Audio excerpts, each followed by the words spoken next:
ಭಗವದ್ಗೀತೆಯ ಬಗ್ಗೆ ಎಲ್ಲವನ್ನೂ ಕೇಳಿ ತಿಳಿಯಲು ಈ ವಾಹಿನಿಯನ್ನು ಚಂದಾದಾರರಾಗಿ.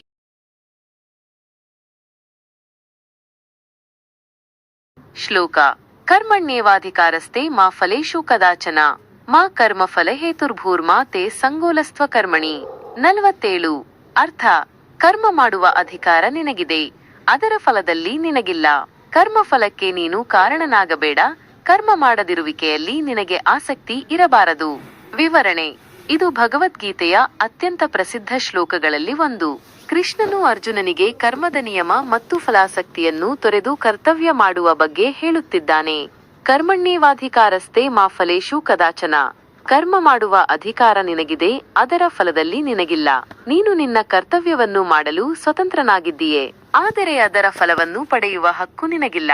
ಫಲವನ್ನು ಕೊಡುವವನು ಭಗವಂತ, ಆತನು ಕರ್ಮದ ಪ್ರಕಾರ ಫಲವನ್ನು ನೀಡುತ್ತಾನೆ.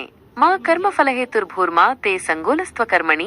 ಕರ್ಮಫಲಕ್ಕೆ ನೀನು ಕಾರಣನಾಗಬೇಡ, ಕರ್ಮ ಮಾಡದಿರುವಿಕೆಯಲ್ಲಿ ನಿನಗೆ ಆಸಕ್ತಿ ಇರಬಾರದು. ಕರ್ಮದ ಫಲಕ್ಕೆ ನಾನೇ ಕಾರಣ ಎಂದು ಎಂದಿಗೂ ಭಾವಿಸಬೇಡ. ಹಾಗೆಯೇ ಕರ್ಮ ಮಾಡದೆ ಸುಮ್ಮನಿರುವುದು ಸರಿಯಲ್ಲ, ನಿನ್ನ ಕರ್ತವ್ಯವನ್ನು ಮಾಡು. ಸಾರಾಂಶವಾಗಿ ಈ ಶ್ಲೋಕವು ಕರ್ತವ್ಯವನ್ನು ಮಾಡು, ಆದರೆ ಫಲವನ್ನು ನಿರೀಕ್ಷಿಸಬೇಡ ಎಂದು ಹೇಳುತ್ತದೆ. ಕರ್ಮವನ್ನು ನಿಸ್ವಾರ್ಥವಾಗಿ ಮಾಡುವುದರಿಂದ ಬಂಧನಕ್ಕೆ ಒಳಗಾಗುವುದಿಲ್ಲ ಮತ್ತು ಮುಕ್ತಿಯನ್ನು ಪಡೆಯಬಹುದು.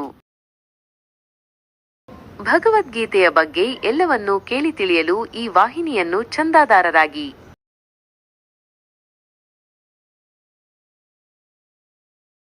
ಭಗವದ್ಗೀತೆಯ ಬಗ್ಗೆ ಎಲ್ಲವನ್ನೂ ಕೇಳಿ ತಿಳಿಯಲು ಈ ವಾಹಿನಿಯನ್ನು ಚಂದಾದಾರರಾಗಿ.